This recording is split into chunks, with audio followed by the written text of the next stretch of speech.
for 2 minutes about it. Well, I turned the stream on, so... We're chilling.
Oh no, look where it did. They're all out of order.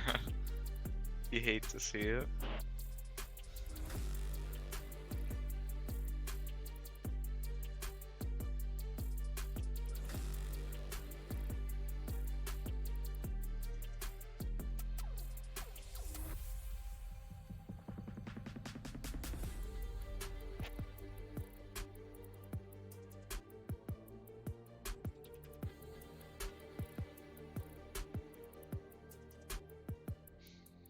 I also like that Return of the Middlesticks versus the University of Southern California is probably the longest title we've had. There's not very many characters left in this Upsurge mandated title that we have to use.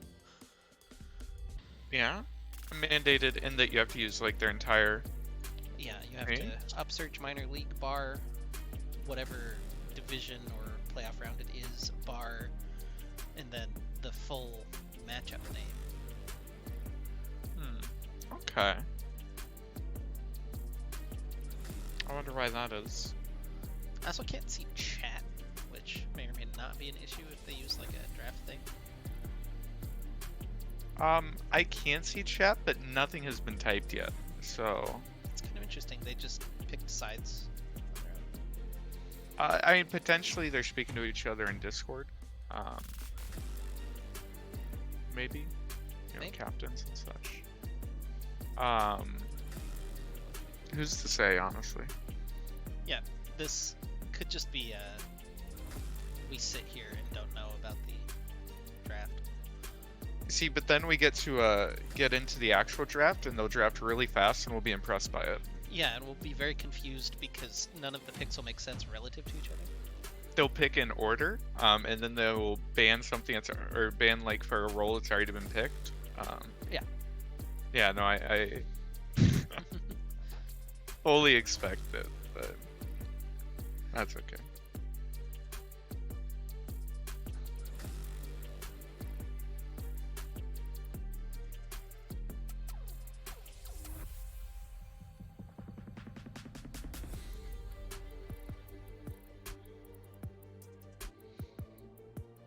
Miggy, is your mouth feeling better?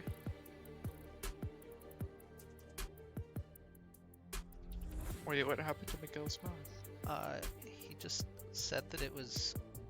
Oh, his throat. Your throat burst open? Are you feeling better, Miggy? Jesus, I I was don't lo- even know what that means. Yeah, I was pretty scared this morning about it. Did I just Oh, I can see confuse chat. I can only see Firelight maybe though. He did in fact say R. Yeah, I've got an So- R.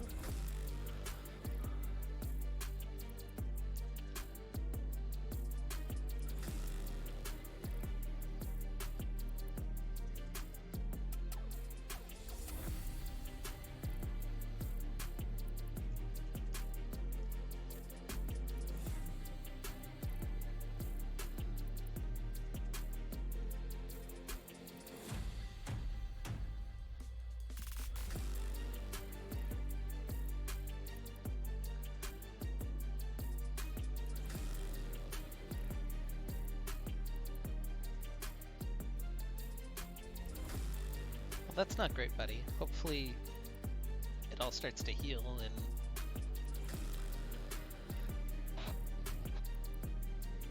Oh.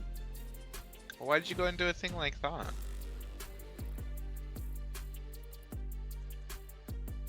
Sounds like it hasn't been a pleasant experience for you. Oof, that really does sound awful. I'm sorry, man.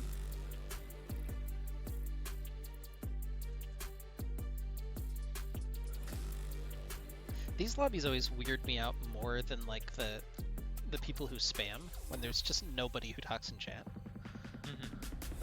Well, they must be very serious then, right? You know, Yeah. they're trying to remain focused. Like at least Or- one or two messages like would be great. Like that's the ideal lobby is you're like, hey, we're ready, and they're like, okay, give us a sec. Like, you know, not just R. Okay, now we're just gonna sit here and stare at each other for a while longer. Yeah, absolutely. A little uneasy. I'm bad. I have very poor patience. So oftentimes when we're in lobbies like this, you know, I'd be asking them, you know, give me ETA, you know, what's going on, trying to get some amount of information. Because some people are content to give them their time and hang out in the silence. Yeah, I'd always try to play Hangman with people. That's my Yeah. go-to.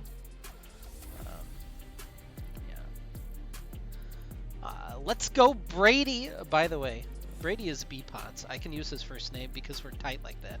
Yeah, I know top players, but it's not like a big deal to me. Lol. Brady, is that pro-ass TFT player? I heard he topped a Team Liquid tournament.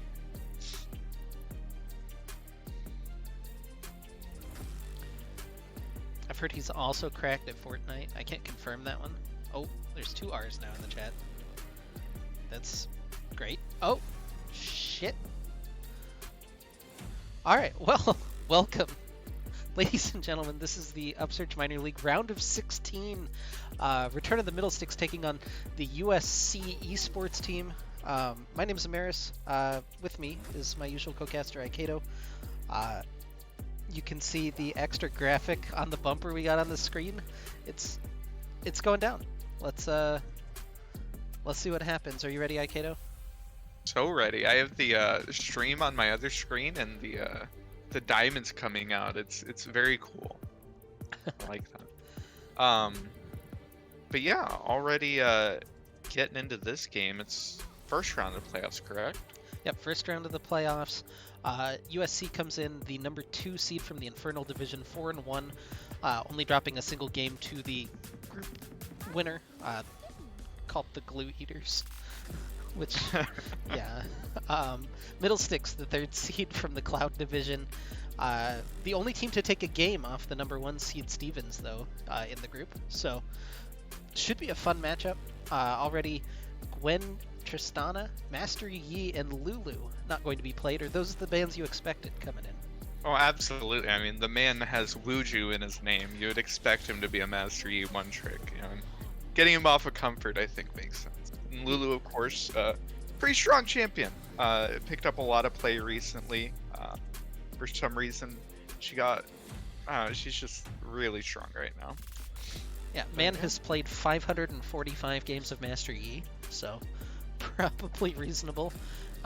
Meanwhile, Tendy's just streaked to Masters League on the Gwen, and the first pick rumbles, so following that jungle tier list. I mean, Master Yi may be the top of the list, but with Udyr gone, Morgana gone, Rumble looking like a pretty good first pick for USC.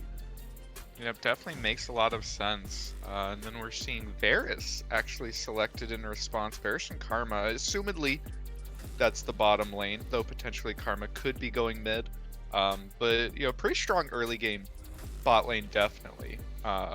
Quite a bit of power in that. Yeah, I worry a little bit already with the Varus pick into the Rumble. It's a really easy target for the Equalizer in a lot of those mid-game fights that Rumble's known for. So hopefully DTS can keep his distance, or the shield from Karma is enough to help him out. Jhin going to be locked in for USC along with Seraphine. So already a lot of AoE teamfight scariness on the blue side there with Seraphine as well as Rumble. Those mid-game dragon fights are pretty scary already. You don't really want to be walking into champions that can chain their ultimates like that and just have an absolutely massive wombo combo. Yeah, and the playable River locked in for Tendies. So blind Riven top lane, but they do have a couple of bans now to use on Demon on that top side. And there's one, Urgot, yeah. Yeah, usually when you see the R3 top lane, you would expect to see 2 top lane bans here just to protect it. And of course, Riven is one of Tendi's most comfortable champions, so yeah, Renekton and Urgot make a lot of sense. Make sure that Riven has about as easy of a time in that lane as possible. Yeah, meanwhile, I worry a little bit about how far they're pushing Loker down the tier list, taking away the Kindred and the Graves, already the Morgana, Udyr, and Master Yi not available. I don't... Master Yi probably not a consideration for Loker, but the rest of those champions are very much within his wheelhouse, and now there's probably his champion. What's left on it, it's going to be a Nocturne for him. Which is really interesting. I would have expected to see something a little bit more tanky, maybe a little bit more setup. We've seen him on champions like that in the past and do very well, but Nocturne this time around is really indexing in on that mid game. With champions like Varus, Riven, Nocturne, you're very strong at a very specific point in this game, and the longer it goes, especially against the Seraphine, it's going to get harder. So very much showing that they have a plan. We'll see how they're able to execute on that. Ooh, the Wukong, the monkey version of Riven. They have kind of similar play styles where they just want to hit and run. Is kind of what I'm getting at. He's not quite as Riven as Aatrox is, but he's in the Riven class. And then the Akali over here, meaning that it is going to be Seraphine's support, not going to be Flex mid there. But Wukong doesn't seem like it would be a very fun matchup for Riven. A lot of the knockups can really mess with your combos in any sort of an all-in. So definitely,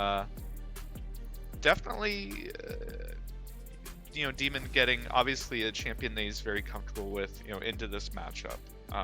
So holding that counter pick, going to be able to get that. On the other side, Galio to be comboed with the Nocturne. So there's a lot of engage there. There's definitely a combo that RTM's looking for, right? The Nocturne into Galio. They're just trying to be really strong in that mid game and look for their fights to snowball the game.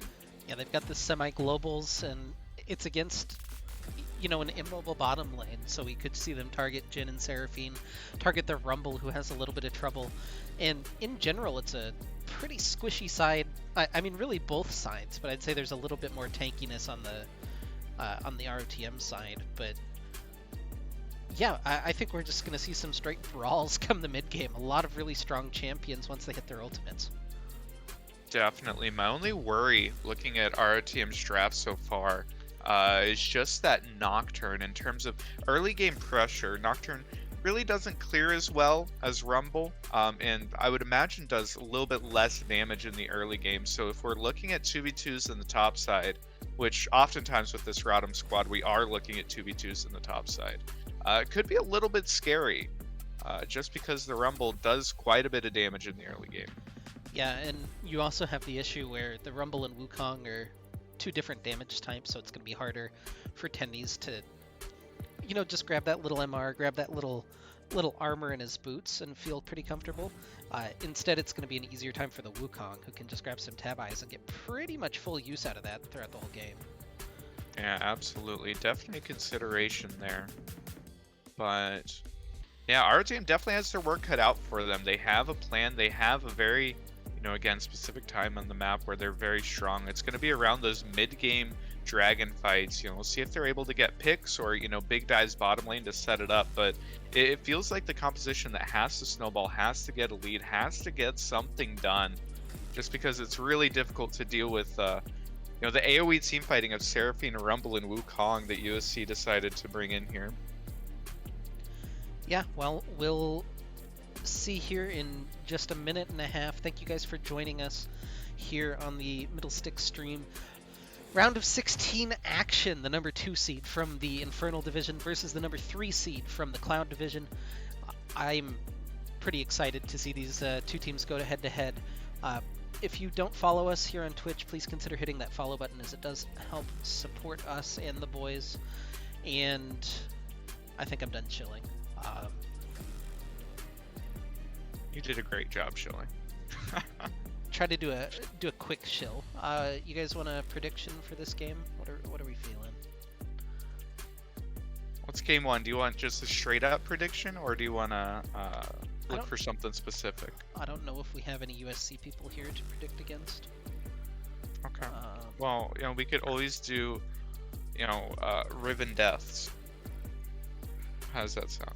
Or right. Kill, or solo kills.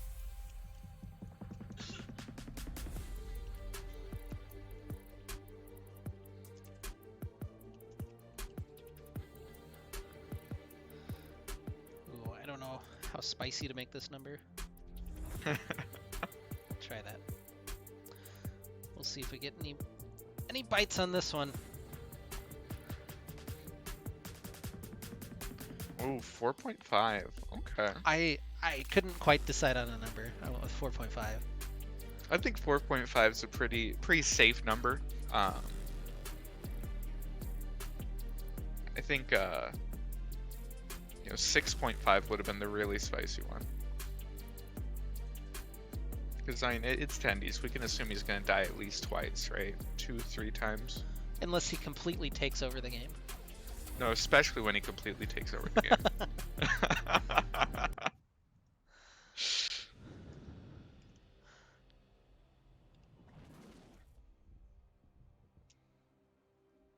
All right. Well, we made it in to Summoner's Rift for game number 1. I'm trying to get everything back. Okay, I think we're good. All right, on the blue side of the rift, wearing the blue health bars, the number 2 seed from the Infernal Division, the USC Trojans in the top lane. Demon will be playing Wukong Wuju Shenchi. That's kind of a mess of a name.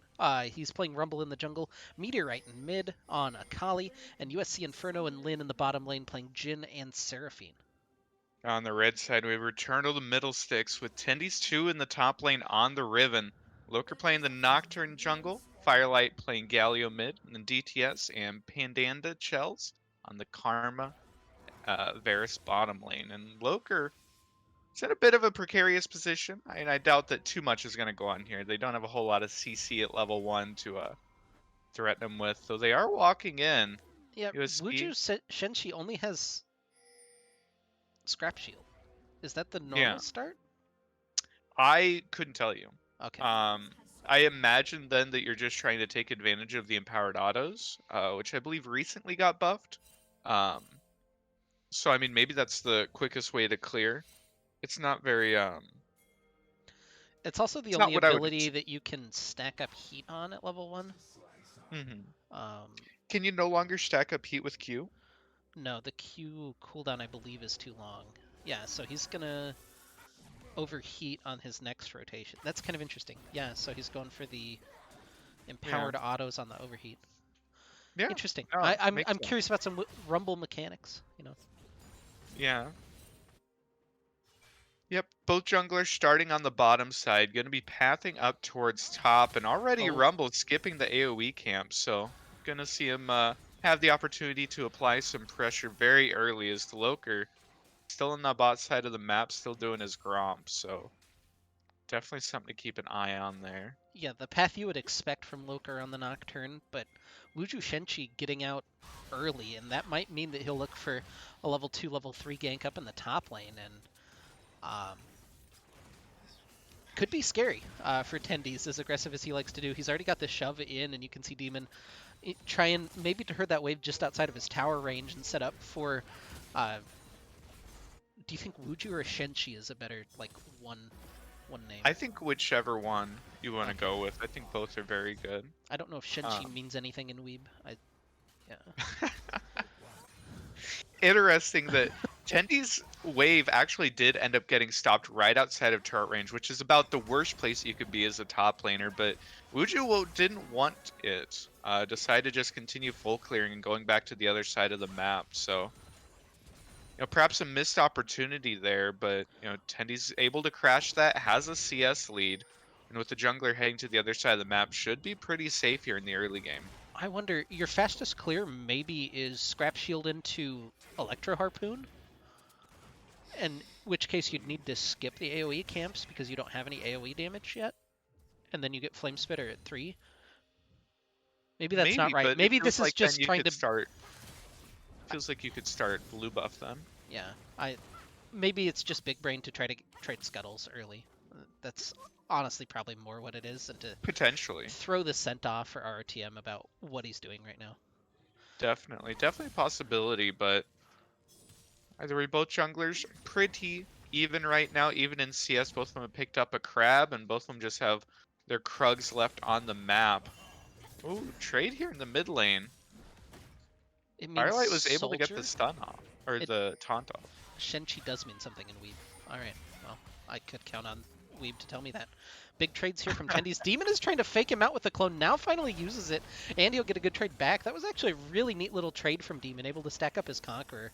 I don't know if Tendies bought the fake, or if that was just, Wukong base damage being pretty good, but... He had quit autoing, so I think that he did end up getting faked out by it. That was really well played by Demon. That's an interesting way of approaching the trades in this matchup, so really good there. And Tendies doesn't want him to just freeze that for free. Again, using the clone in an interesting way, was able to stop the wave from actually crashing. Ooh.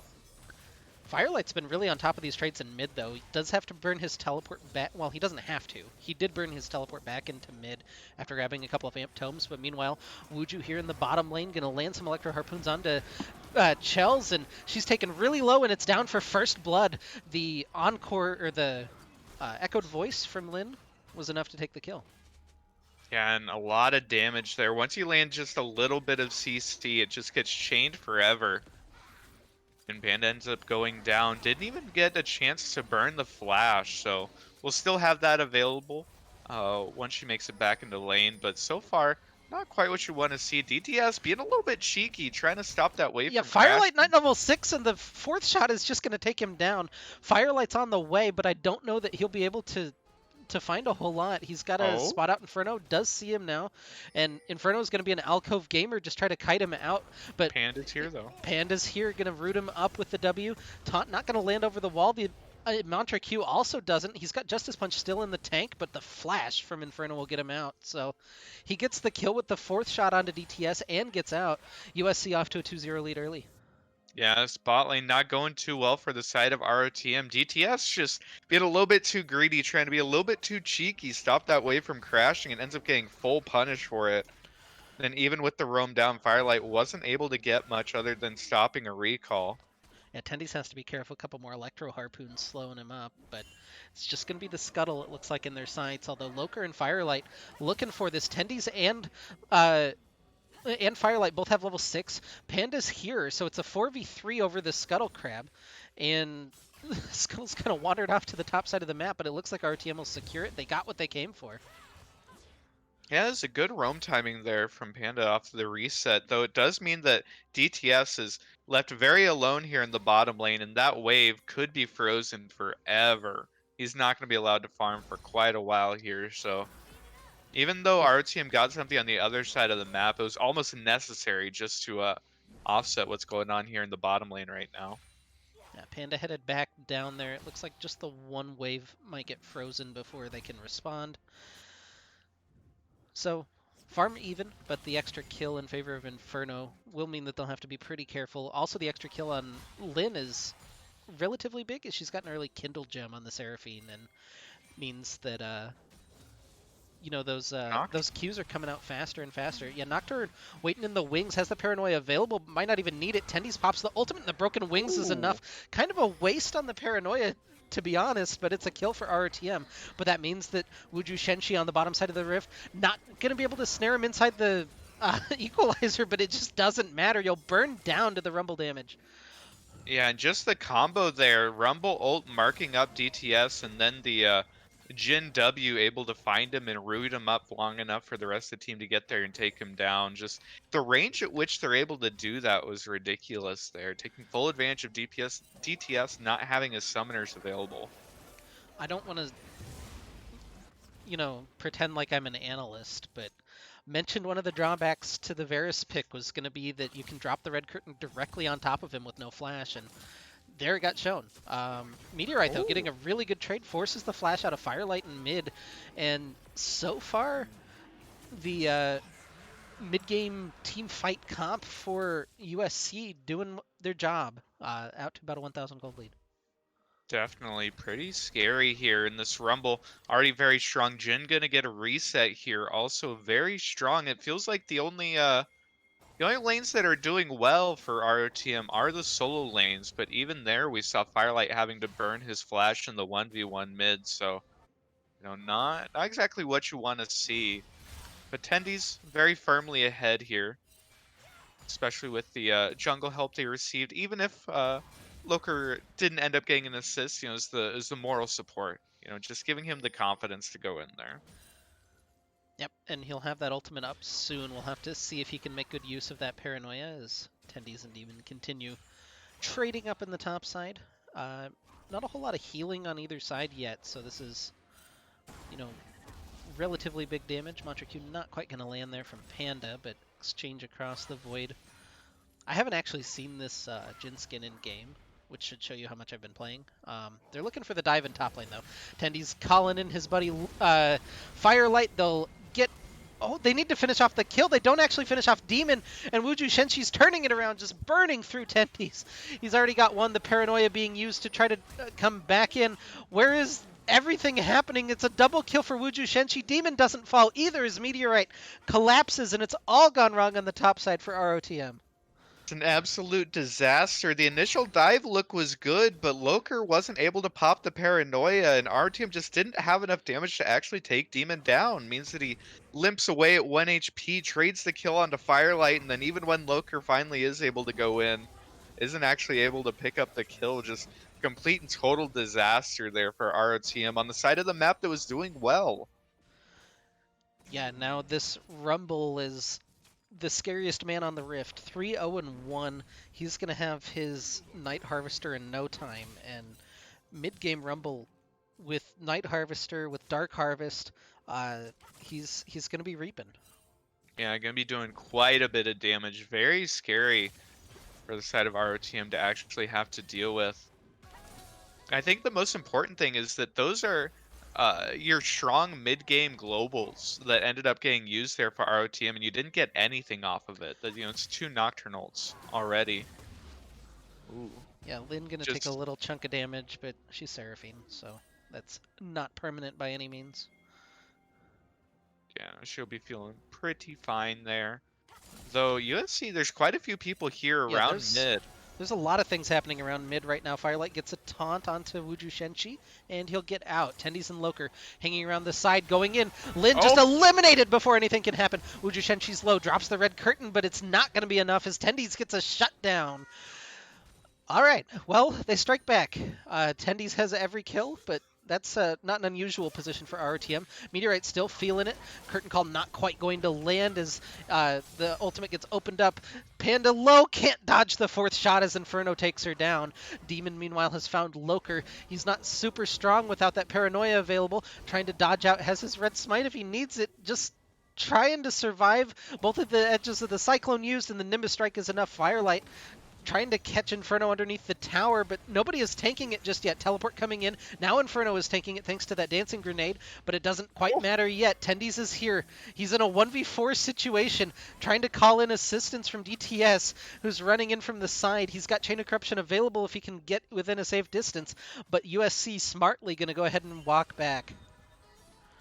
Yeah, that whole thing started with USC taking a greedy path, walking to the side of mid that they didn't have vision on, and it meant that our team was able to get the kill back, able to get the shutdown onto Rumble, but then the rest of their team showed up. Inferno with the sniper shots hit every single one of the Jin ults and was able to turn a couple kills back around. We're looking at a score of 8-3, and USC, despite a little bit of a hiccup there, still firmly in the lead here. Yeah, RTM looking for this dragon, though. 30 seconds, so it's more than enough time if USC wants to go ahead and answer. It looks like they're going to set up and take other objectives, which, given what they have right now, seems like a pretty good call. Meteorite walks in for that pink ward, but isn't punished too heavily for it. Instead, Demon going to get a bunch of plates on that top side. They might get this turret in mid as well with the Rift Herald. Paranoia coming in. They're looking for the engage. They're onto the Seraphine. Firelight in the mix. Gets a big taunt off. They're trying to take down the Rumble. They do finish him off. It's Tendies with the kill. Lin forced to fly away, but the Chain of Corruption tracks her down. The Shelly does get the charge into the mid lane tower, but it's 2 kills for ROTM. They come out feeling a little bit better there, and they can grab the dragon at the end of the play. Yeah, they'd set up for the dragon without first getting mid priority, and USC obviously showed that they weren't interested in contesting it. Wanted to get the turrets instead, but a good turn there by ROTM, engaged and able to pick up a couple of kills, get them back into the game. It was starting to look a little bit scary. With those kills, stopping the plates being taken down, an actual turret being taken down rather, and picking up that dragon, looking a little bit better than we were a couple minutes ago. Yep, Loker securing the Ocean Dragon to even that one up, and we're getting a Mountain Rift for game number 1, so, both teams will be happy to have that prize for them at the end. Definitely the case, and USC off the resets are the first ones into the mid lane and able to take full advantage of RTM being in base. Going to be able to pick up the first turret of the game there. And that's Jin just getting even more money in his pocket. He's going to be very strong, very scary once we start getting to these team fights. Jin and Rumble both. A lot of money in their pockets. Going to be able to pick up his mythic here. Rumble already finished up his Night Harvester. So very strong, very scary Rumble that he is. Yep, but there's the Gale Force finish for Inferno as well. It is matched by the Duskblade of Drakthar from DTS. Yeah, not wanting the Prowler's Claw tech. And Tendies finishes up his Gore Drinker as well. The other mythic that's finished up is Lin headed for the Shrellia's, is it Resonance now? Oh, is it not Reverie? It's not Reverie Battle anymore, Song. sure. Battle Song. Well, Meteorite getting a pretty good trade. Still has the execution available, but Firelight tries to take her into turret, trying to kite that one out. And it might be the trade kill. It is. Oh. So the 1-for-1 is Meteorite not quite able to navigate enough tower shots in the bottom lane. Very aggressive, following Firelight way under turret, and almost was able to execute him with the ultimate, but Firelight able to limp away with just a couple HP means he's able to trade that back. Not the worst thing in the world, but it's scary as this game goes on. If Firelight isn't able to exist in the side lane, Galio on his own is the only way that he's supposed to play. He wants to be in a side lane. He wants to be able to ult into team fights. So if he's having trouble in the 1v1, that's not great for ROTM. Yeah, well, 9-6, 2,500 gold lead for the Trojans as they're headed toward a pretty monstrous mid-game. Tendies trying to track down Demon, now finally does with that Q3, but the Cyclone just trying to dissuade him as ultimate pop for Tendies. He's still feeling himself a little bit. Loker's in the area, but doesn't look like Tendies wants to commit. That's character development. But in the bottom lane, Firelight getting collapsed upon. The Encore not quite going to reach him as he's able to just sneak out the distance with the Rocket Belt. Yeah, nice Rocket Belt there, just slightly dodging out on the Seraphine ult, and there's no one coming to help out, so 4 members of USC are going to be able to pick up that turret in the bottom lane. Yeah, Meanwhile, Loker Loker's fearing looking for Demon Demon. back in. He's got the red buff ticking on him. Pops the Paranoia just to be sure as he'll flash and secure the kill. It's a solo kill inevitably for Loker, and they'll grab that top lane turret. Meanwhile, DTS and Panda going to go ahead and wail away on this mid lane a little bit in exchange for that bottom lane. So everything's staying relatively even. Just the kill for RTM is going to be the extra prize. Yeah, good on ROTM acknowledging that there were several members of USC in the bot lane and just seeing what they can get on the rest of the map. Able to pick up that kill, that turret in the top lane, as well as some damage on that mid lane turret. Oh, the teleport's coming in. Yeah, teleport directly on top. They'll throw out the equalizer, trying to track down Loker, and they'll finish him off very quickly. Wuju Shenchi picks up his 4th kill. Meteorite looking for Chels, hits the shuriken, flip the flash into tower with the exhaust. I don't think she really wants to stick around, just going to throw that mantra Q out and get out of dodge. So, trade kill for USC. Lot invested for just the one, but it'll work out nicely for them, and they'll get the push on the top side. Definitely. Gonna be nice to be able to pick that up. I had to use the teleport quite a few ultimates, but this Tower's a prize as well will mean that they're trading for as much as possible. Actually not going to be able to get it as Tendy's dip dash and diving his way back into lane. Yeah, Ooh. Tendy's looking for the Akali kill. Hits the ultimate, just trying to track her down in the Shroud. It's buying a lot of time as she'll sure can flip out. Now looking for the re-engage with Demon in the circle. He goes forward with that RQ and able to find the kill. He hits the shield. He's back out with Demon in hot pursuit. Now the Paranoia popped. It's in toward the mid lane. They're looking for the Jin, trying to get on top with Firelight. The Equalizer not doing a whole lot. The taunt not doing anything is the stopwatch for Wuju Shenchi. He's burning down Loker. The teleport coming in now as the rest of ROTM burning. That Q not quite enough with the piercing arrow from DTS to finish off Wuju Shenchi. Root from Inferno not quite going to connect onto DTS, and everybody will disengage. It's 1-for-1 cross map as Tendies was able to get out, but now he'll teleport back to the mid wave. They're looking still to engage on this dragon. 3,000, 2,000 health left on it as Firelight goes in, uses the Justice Punch. It's a big taunt. Does he have the follow-up damage? Tendies looking to get on Panda, doing quite a bit of damage over the top. They'll finish off Wuju Shenchi. It's a shutdown for DTS. 1 kill for the Dragon. Not the best trade so far, but DTS and Firelight headed toward the mid lane, maybe to grab that mid tower, although Meteorite might be there to finish that one off, or finish off the wave. And yeah, looks like we'll chill for just a second. What did you see during everything there, Kato? God, just fights across the board. Tendy's in the 1v2 top lane was able to pick up the kill, but our team was looking for stuff on the other side of the map as well there in the mid lane. We were able to burn Jin's flash, but unfortunately the overcommitment as well as Demon disengaging the fight with Tendy's was able to teleport in, be the first one to help out. And given that Loker was the one to drop, RTM getting a kill in response for the Dragon is probably about as best as they could hope, since their jungler had fallen. So now we're looking at the game still in favor of USC. About a 1.5k gold lead there, as well as the 2 kills, the 2 dragons as well. Stacking those up. So we're on track for about a 30-minute soul, but, you know, yeah, right now the game is swinging back and forth, and it seems like wherever Tendies is at, RTM's able to get favorable trades, but whenever they're making a play without him, it's not going particularly well. Yeah, he's got his Ravenous Hydra finished up, so he's, very resilient in these trades, I guess is a good word for it. He's got a lot of lifesteal. They're looking for the engage in top lane onto Demon. They know he hasn't used the clone thanks to that Fear Tether, but now he has. Trying to get onto him with this Cyclone, but the Chain of Corruption stalling him up. Demon still trading back a reasonable amount of damage, but DTS finishes him off with the Piercing Arrow. Yeah, and this Wukong gets a lot of armor, gets a lot of resistance, is very hard to kill, especially for an AD carry who's... That sidestep from Firelight, that was pretty spicy. He's able to navigate the collapse from Inferno and Lyn. A little bit of extra damage. Oh, opening up the curtain call, trying to tank through it, has the rocket belt, and he'll get just out of the range. Seraphine can't quite track him down, so ultimate expended for Inferno, not for big chips onto Firelight, we'll say. Yeah, this time Look at around, not quite able to... I guess Loker doesn't have his ultimate, so this isn't really an opportunity. Seeing his positioning there in the enemy Gromp, just doing his best cosplay there. Yeah, it was somehow in the back lines there, unbeknownst to USC, able to steal that away, but Really fancy footwork there by Firelight in the mid lane, able to get away from what was a very dangerous situation. That Protobelt has saved him a couple times, definitely using that to its fullest extent in order to dodge skill shots.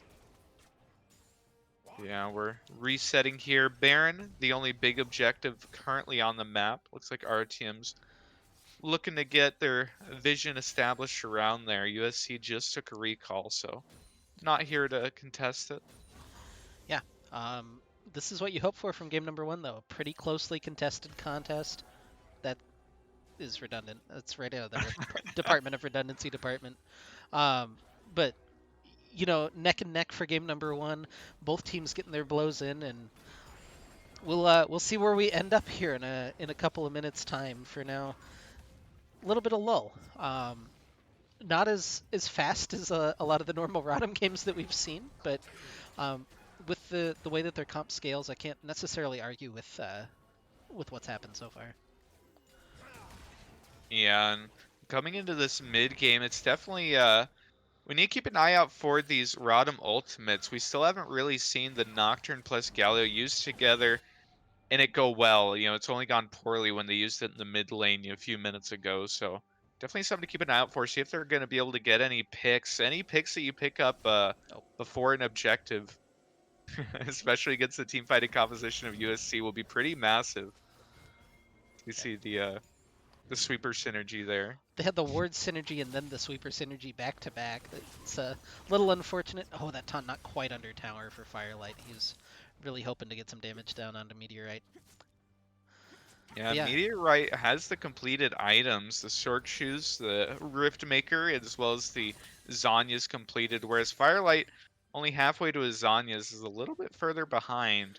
yeah. This is a dangerous moment for RTM. Is a lot of players on two completed items uh, for USC, even the 2.5 on the Rumble.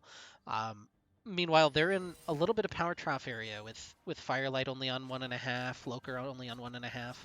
Uh, really need to get those completed, but don't have the option of time if they want to contest this dragon, and it looks like that's exactly what they want to do. Inferno threatening that fourth shot, just walking at Loker, not normally what you want to see. The paranoia being used, though. They're trying to engage on the Seraphine, which is kind of an interesting target, as Tendies is here, gets a stun down, gets the assist from the Galio, but the burning from Wuju, that Flame Spitter doing so much, but stopwatch now used. It's a big engage, though. The Cyclone just tearing through, Demon hitting everyone with that, shredding the armor, and in comes Meteorite sweeping up. They find 2 kills. Meteorite still looking for DTS on the end of that one. It's another shutdown. Demon flies forward, looking for Loker. Tendies gets the stun up underneath tower, but it's 3-0 for USC.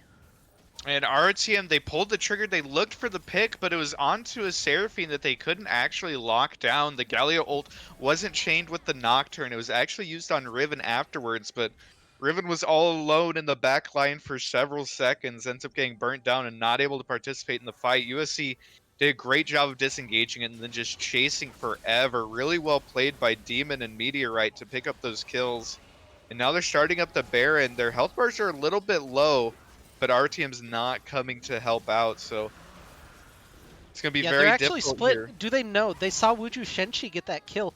This is a jungle-less USC squad, but it doesn't look like it's going to matter. Is RTM just going to give that? This is a really slow Baron.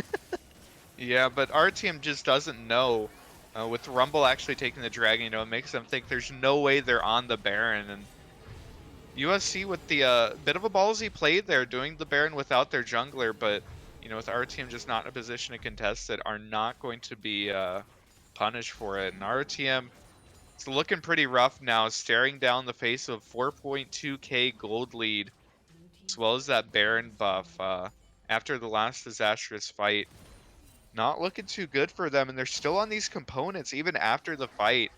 Firelight still hasn't gotten a chance to finish up his Zanya's. Loker looks like he's going for the Sterix and just doesn't have the money for it yet. It's definitely scary for them. Though Tendies is able to finish up the Black Cleaver at 3 completed items, is tied for the strongest man on the Rift with Yeah.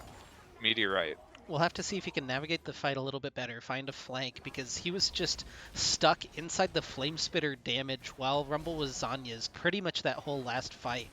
and it meant that his damage output wasn't quite there. Firelight looking for the engage, just trying to rush him a little bit off of this turret, get a little bit of space for everybody, and it's at least going to make them a little bit more respectful of everything. Piercing arrow from DTS, not doing a whole lot so far, but Yeah, but I like to see engages like that. Usually when teams just line up with the Baron, so often the defending team will just let them have whatever they want. Will play passively, let them get damage onto the turret. But Firelight, letting them know that they're gonna have to fight for every inch here, not letting them get anything for free.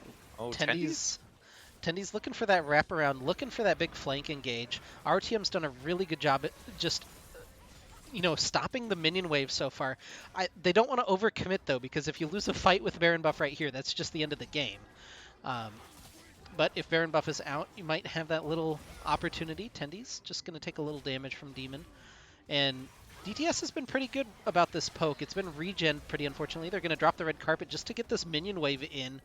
And it's good to see that investment if you're ROTM. But they're still not confident enough to really push in. Tendy's threatening that engage is enough to make them back off of another minion wave, and we'll reset again. Another 30 seconds bot by the RTM squad. Yeah, and they're actually just backing up completely, deciding to pick up some waves, pick up their jungle camps, and ROTM was able to weather the Baron, doing a really good job at the base defense there. Again, just not letting USC have any space for free. Oh. Tendy's even contesting the blue buff on the opposite side of the rift. He's feeling confident right now, and you like to see a confident Tendy's. Yeah, no, he's not willing to go quietly. He wants to fight for everything. So ROTM able to wait out the Baron, so you like to see that. Dragon going to be the next big objective here in about a minute and a half. RTM has been very diligent about trying to fight for all of these dragons, but at the same time, they're down 3-1. The Mountain Soul would be very difficult for our team to actually deal with, especially since the vast majority of their damage within this composition is physical, meaning that the Mountain Soul just makes any armor that USC is able to pick up that much stronger. Yeah, a couple important item completions though coming through. The Sterix gauge finished up. Loker even grabbing a red pot. He knows how important this upcoming fight is going to be. But yeah, Zanya's for Firelight. You have the Last Whisper even for DTS. They're skilling up as much itemage as they can. That's a really awkward phrase. But and yeah. very importantly, it's the stopwatch purchased by Tendies, and that's about the strongest thing that you can buy for instant power at 650 gold. So really like to see that they're very much indexing on this next fight in 45 seconds. And RTM are the ones who have the position on the dragon, but they're losing the push in the mid lane. So yeah, you can tell it's serious because Tendies even bought a pink ward for this fight. But USC going to push their way in. Firelight is separated from the squad right now. He's up on the top side of the rift pushing that tower down. It's, just a sliver of health on that inner turret. If he can get that minion wave all the way in, it'll be a free turret. But now walking down, looking for that possible engage potential. But USC has full control of that river with 13 seconds to go on the Mountain Dragon spawn. The Mountain Soul for them. This is going to be a big fight. Piercing arrows again, just finding a little bit of poke damage on the top side. But Tendies and Firelight are now here. USC backing up toward the bottom of the pit. Dragon spawned. He's there in the pit. Piercing arrow not quite going to find home. Tendies hopping around, not able to find his engage just yet. Another piercing arrow just tags Wuju Shenchi, a little bit of damage exchanged. A tense moment here. Both squads just staring each other down, but now Akali going to go and push that tower. That might be the moment to go. Firelight looking for the engage. He finds a big taunt onto 2. Tendies is on top. Loker into the backline. They get the ultimate in. They kill Demon. They kill the Rumble. Loker onto Inferno, has him fleeing, uses the cleanse. DTS is on the backline. Meanwhile, Meteorite has been able to finish off Panda, but DTS tracks down 2 more. A triple kill for DTS. Meteorite, the last one alive for USC. He's on top of a ward as well. Does Firelight actually look for this over the wall? Does DTS fancy his chances? The piercing arrow not quite going to connect. Meteorite looking for the outplay, but not going to find it as he gets taunted up, and Tendies takes him down. A shutdown for him, and an ace for ROTM. They'll secure the dragon and make sure that that dragon's soul is not on the members of the USC Trojans. An absolutely massive fight at exactly the right time. Meteorite showed her face bottom for just a second, and RTM on the back of Firelight, immediately engaged. They were able to pick up the CC chain, and even with the big ultimates there from Seraphine and Rumble, our team just able to power through, pick up the kills, and now Baron has spawned. Our team running straight there, so we might see a repeat of the fight, but now on much more even terms. Our team is about the closest that the gold lead has been in 25 minutes, so definitely in a position to win this next fight and see if they can snowball it into some turrets, because right now they're definitely lacking in that department. Looks like slowing down. Neither team really wants to rush it, but our team's the one that has the vision down first, so USC is going to have to go in and clear that out. Yeah, but how big was that triple kill for DTS? He picks up a Cyrilda's Grudge plus another serrated Dirk, and against a team that has Zanyas, 2 Zanyas in their inventory for armor, along with a pair of Ninja Tabi. His poke's gonna really start to hurt, and we've seen how much free time he's gotten on some of these setups before the fight. But it's the 5-man squad, or 4-man squad, excuse me, for USC on the top side. Tendies and Panda gonna be spotted on the Scuttle Crab, and that means that USC backing off for the time being. Tendies is very brave right now. I don't think he can actually be there. He's on a pink ward. But Firelight grabs that turret in the bottom lane. That was a scarier moment than I thought it was. He finally spots the pink ward. Okay, he had Loker in his back pocket. Meteorite and Firelight just isolated down here on the bottom side of the rift. Both of them have teleport available.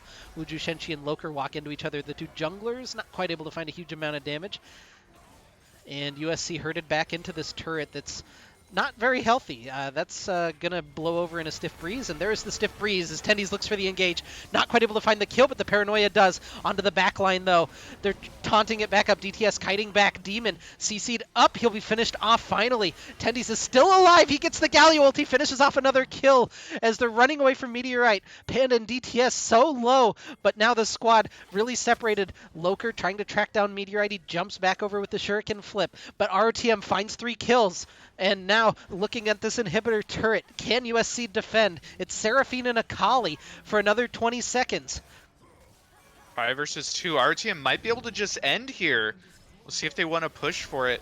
They find the taunt. Lin going to be taunted up by Firelight. Another really good engage by the Galio.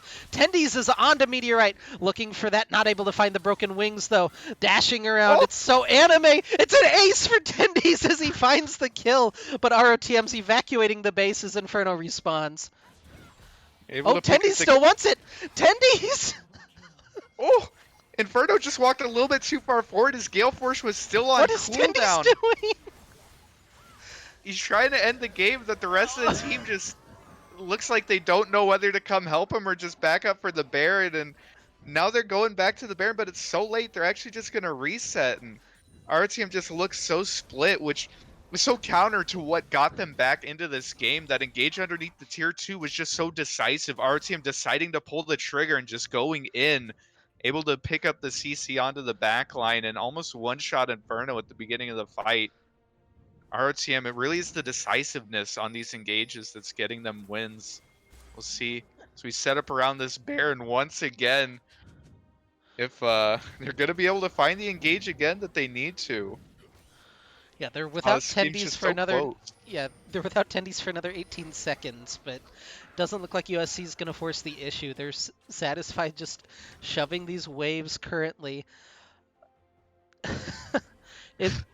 It's not quite the super scary moment for this USC squad, right? No death cap on Akali. There's no 4th item on Wuju Shenchi. So right now, USC's been stuck in this kind of item lull for the past couple of minutes, whereas Rodham has accelerated. Now even the Serpent's Fang on DTS just to try to chunk through that Seraphine, the Rumble Shields. Yeah. Serpent's Fang on Tendies as well. Tendies is full items right now, has the GA, so... Loker has to be careful, though. Getting rooted up into the Encore, he's able to dash and flash out thanks to his Stride Breaker, but Flash invested for Loker might be important to have later on. 5 seconds to go on this Dragon spawn that seems like it's a little bit bigger deal to the teams than the Baron is. The red carpet coming down, Wuju Shenchi just chunking through Panda, Firelight looking for the engage. They're trying to find this flank. Paranoia is invested, but they actually don't have tendies with them. That's a huge piercing arrow, though, from DTS. He's trying to track him down. The Cyrilda's Grudge doing so much work here. They have the Duskbringer as well. They're trying to find the engage. Tendies teleports in, looking to close it out. They grab the Dragon for themselves. Can they find the engage? Tendies over the wall. Not really able to find a whole lot. Now getting the Galio ult. He's got the GA if he needs to stall, but ROTM just continues to flood into the base. They're onto Wuju Shenchi. They take him down. The Rumble, importantly, off the table. The game stutters for just a second, but we're still in. Inferno kiting back away, but Tendi's trying to track him down. He gets exhausted by Lin. He's snared up. He's taken into the GA. The rest of the squad is able to help out from the top side. They're trying to peel away this Wukong. Tendi's on the bottom side still continuing to scrap out with Meteorite. DTS finishes off the Wukong. Tendi's is in, gets the stun, but he's shut down by the backwards ultimate from Inferno, but he's finished off by DTS. He flashes forward. It's a double kill for a triple kill. He can't finish it off, though. Meteorite is still alive. The shutdown for the Akali. Loker and Panda versus Meteorite. The last 3 remaining players on the map. Meteorite still has about half health. They have to be careful. The teleport in, though, from Firelight might be the deal for ROTM. He's forward. He finds the taunt, the Paranoia. The stopwatch, though, is hit. Do they have the damage to actually finish it off? He'll dash back with the Shuriken flip. The Nexus turret's under fire. The Nexus under fire. Rumbles respawn, though. Drops the red carpet down. Nexus is low. It's taken down for game number 1 for ROTM. Oh my god, what an absolutely explosive finish there. Is ROTM once again just able to find the picks that they needed.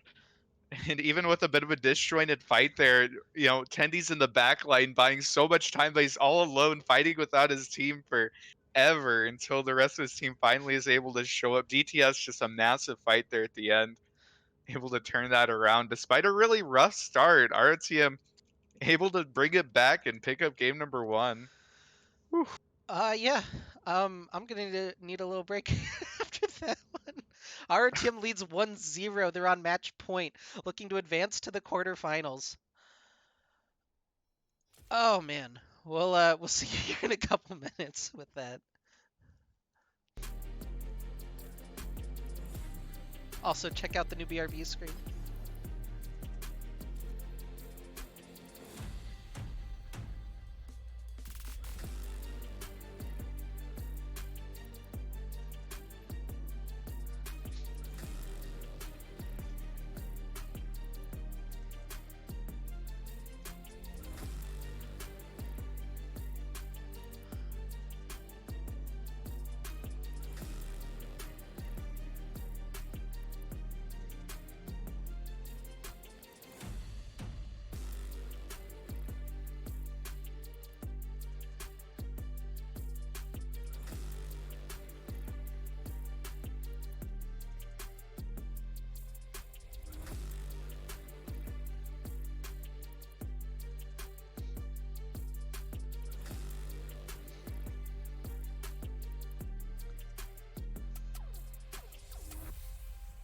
I hope Tendies isn't waiting on me to invite the rest of the squad, because I only have him and I think maybe Firelight added. What was that? All of USC is in the lobby. I invited Tendies. I'll invite Firelight. But I actually don't think I have the other 3 added, so it might be a little rough if I have to add everybody. Yeah, I don't think I have them added either. But I'm sure Tendies and Firelight will be able to handle it. As an open invitation, if you want to add me, Diamond Team. If you would like the grace of this unranked player who you saw run it in jungle on stream. I'll fanboy for a little bit if you like. Yeah?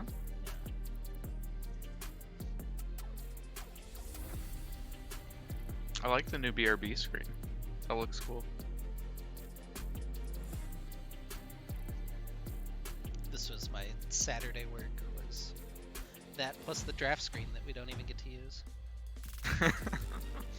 If we ask them really nicely, they'll use Pro Draft for us.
you look in family chat, Vaughn posted a picture of himself in his Rodham shirt.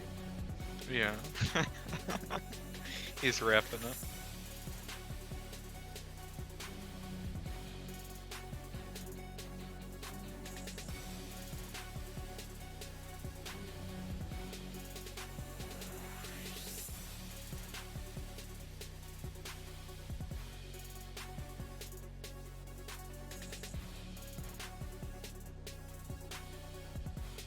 These are pretty good songs. It's the MSI 2020 Champs Select Musics, 2021 Champs Select Musics even. Yeah.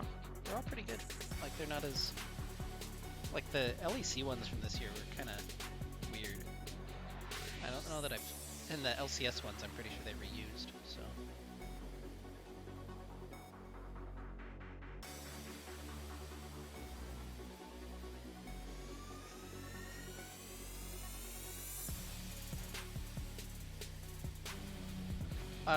Tenny's died 3 times, yeah? That sounds right, yeah. Lane was the only one that voted, and he was wrong. But Cancel it, don't make his points go into the ether. okay. Poor man.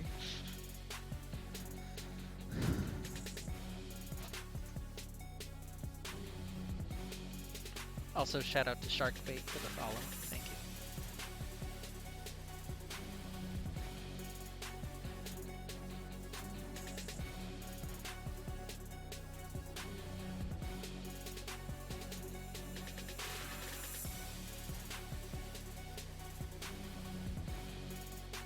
Oh, I wanted to ask.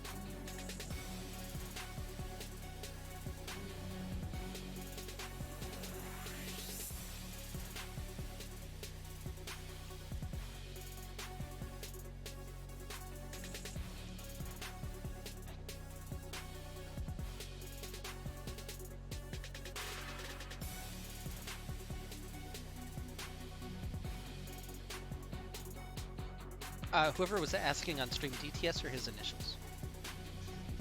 Oh yeah? Very Korean style. That's kind of cool. And I like DTS. It flows off the tongue. Yeah.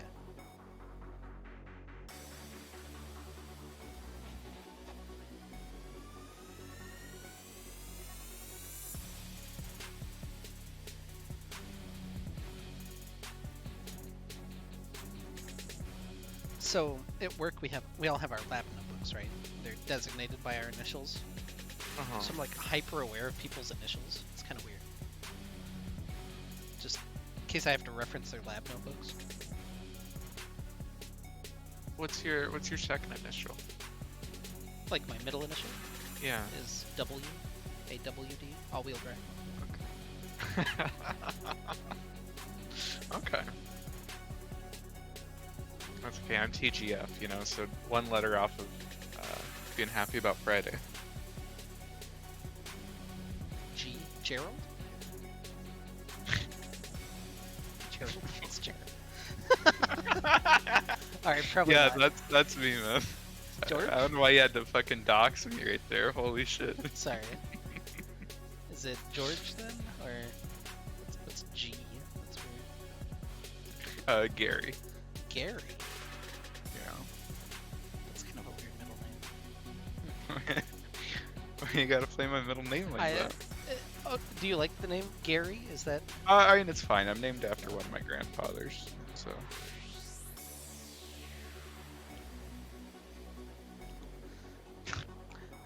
See, I always feel like Gary's like a middle old name.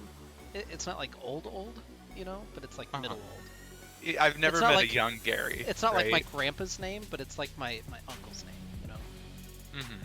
But then I realize how much younger like you and a lot of other people are. So maybe that couple of years is enough.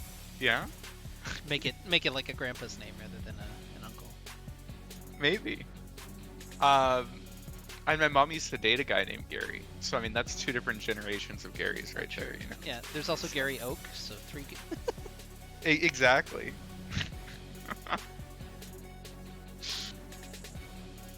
That was a good reference. We have 1 R in the chat, but we're missing our jungler. Loker is just not here, so I don't think our TM's quite ready. Um, yeah, usually you need a jungler, but Oh, he's having client issues. That would solve that issue. All right. Hopefully he can get that resolved soon.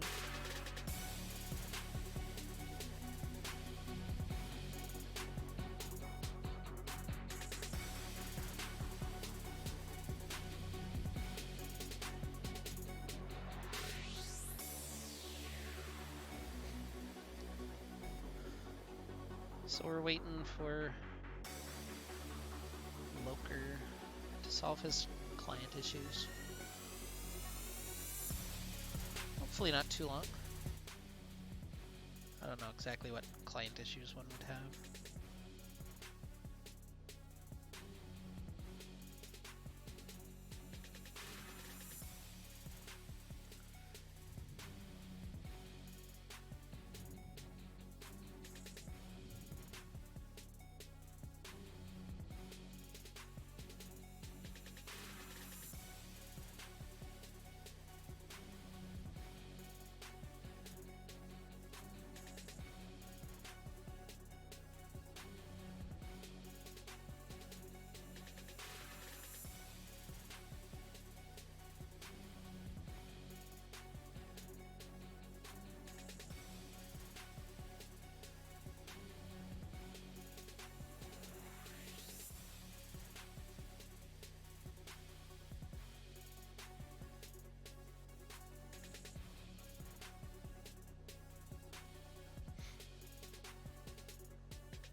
Hey, Loker made it in. Let's go.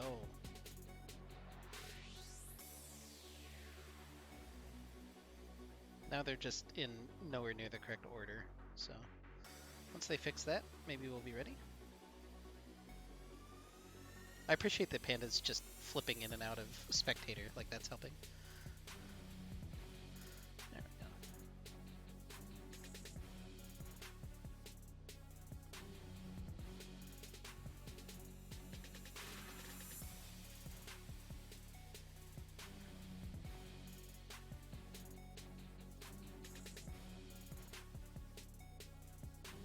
who the fuck is Matsuro 3? Uh, Oh, it's Oath. so, yeah. I can't. Don't look at the gold team names then. Yeah, too many people having the same name. It's too much for me. All right, we're into draft. Game number 2. We've had a little chance to catch our breath after kind of a nonsense game number 1. Very back and forth. Try to cast our minds back to what happened in that first draft, but now our TM going to be on the blue side. So Real quick bet here: how many of Tendy's champions are gonna be banned? Because last time it was just the one. It was just the Gwen. But after that performance on Riven, I wouldn't be surprised to see a couple more bans thrown his way. It's the Tendy special, right? They let you have Riven once and never again. yep, and there it is on the bench for game number 2. Gwen also up there is his champion, and we'll see if there's even a third ban thrown toward him. Yeah, it'll be interesting to see. It'll be the Tristana. Okay, that's reasonable. You don't want to throw everything out. And DTS is comfortable enough to go back on that Varus.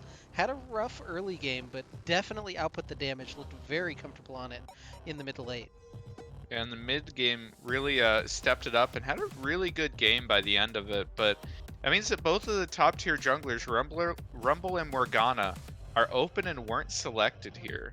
So I'll have to see. Looks like Wuju Senshi's going back onto the Rumble. Had an extremely strong early game, but had trouble really transitioning that into the rest of the game. So we'll see if they have a little bit more success this time around, and then back on the Jhin. So, you know, maybe we'll see a salty run back minus a Kali and Riven. Yeah. This feels like it should be the Morgana handshake, and then maybe a support would feel like kind of the natural selection, but we'll see where our team wants to go. It's gonna be the Oh. Karma to start off with for Panda. She had a good Yeah. game in last game. You know, again, kind of struggled early game, but a lot of utility, a lot of shields that helped extend those fights through mid to late game. Definitely. So don't hate seeing that pick back. Udyr. So not wanting to opt for the Morgana, preferring the, I guess, a bit more consistent CC. You know, it's pretty hard to miss a bear slap. So, you know, Loker deciding that that's a little bit more important to him. Frontline as well. So, you know, definitely a strong pick here.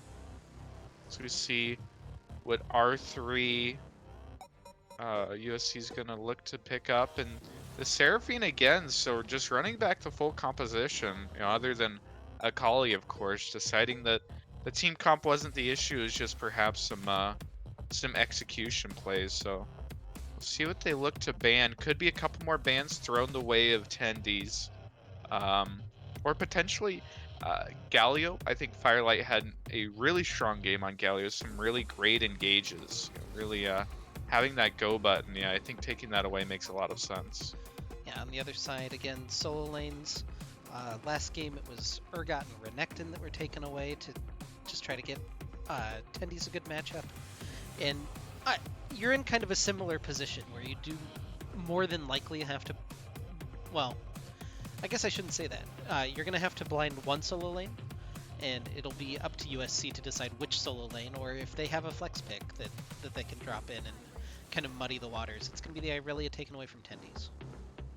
Yeah, so pretty far down the depth chart. That's, you know, 3 of his champions banned out. We'll see what they end up deciding to go with. But yeah, I think that keeping an eye on counter picks here just to see.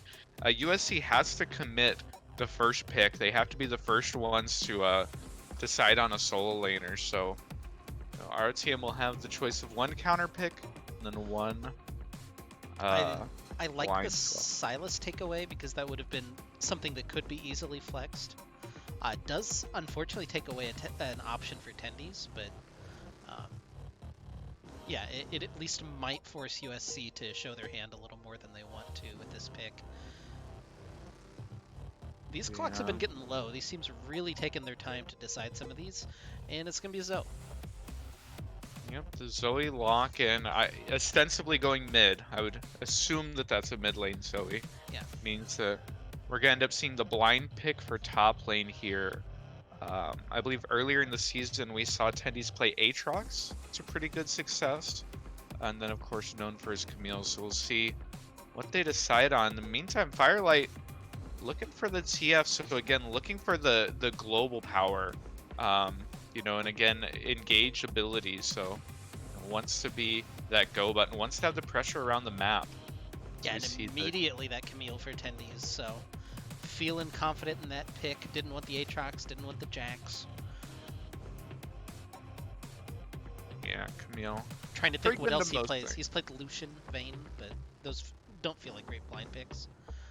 The hover's a Yone, but it's going to be Shen, it looks like, is going to be the answer. If they lock it in. Alright, ooh, alright. You got to test out that timer sometimes, see how many extra seconds it gives you. But Shen secured for Demon up in the top lane. It's an okay matchup. Like it's a decently skilled matchup. It's probably Camille favored, but with good usage of that the W Spirit's Refuge? Spirit's Refuge, yeah. Or Tactical Sweep. No, Spirit's Refuge. The Shen W. You can fight back in the lane. So yeah, kind of interesting. The counter globals, but in opposite solo lanes for the TF and the Shen. Yeah, it'd be really interesting to see. I do feel like the Camille Shen matchup is very even. I think that could go either way. And you know, with how much experience Tendies has had on Camille, I imagine he's pretty comfortable in the matchup. But I think a lot of the power here, a lot of the playmaking for our team is going to come from Firelight on this Twisted Fate. You know, I like that they selected a side lane that he wants to ult to. He wants to ult to help out the Camille, or the both of them going bot to help out the bottom lane. Really like to see that. You know, some people draft TF with just side lanes that you don't want to go to, you don't want to try and get ahead. But our team avoiding that pitfall um, is a good sign here. But still a very strong and scary team fight from the side of USC. They still have the big AoEs from Rumble, Seraphine, and a bit more safety, a bit more survivability for their backline means that even when Camille's jumping on the Zoe, jumping on the Jhin, it's going to be really hard to actually break through that Shen shield. Yep, go ahead and take a look at that prediction if you want to throw some channel points up. Hopefully more than just the one vote that we had last time. But gonna ask who's gonna get more kills, Wuju Shenchi on the Rumble or Firelight on the Twisted Fate? But yeah, 2 minutes to go in our spectator delay. Thank you guys for joining us. Our team leads 1-0. They can close out this series and advance to the quarterfinals with a win here. They play again next Monday night. With a loss, though, we're headed to an ace match. So yeah, big stakes. So Definitely. I was trying to click through and get this. I should have just had this up the whole time. Okay. So the winner of this is going to take on the winner of Team Aquila and NEU Black. Team Aquila is the defending champions of UML, so you got that waiting for you potentially in the quarterfinals for either side. Or maybe NEU will find that upset. I don't know what NEU stands for, and I can't find any long form of their name right now. So Is that NEU? yeah, Northeastern maybe. Northeastern University. Yeah.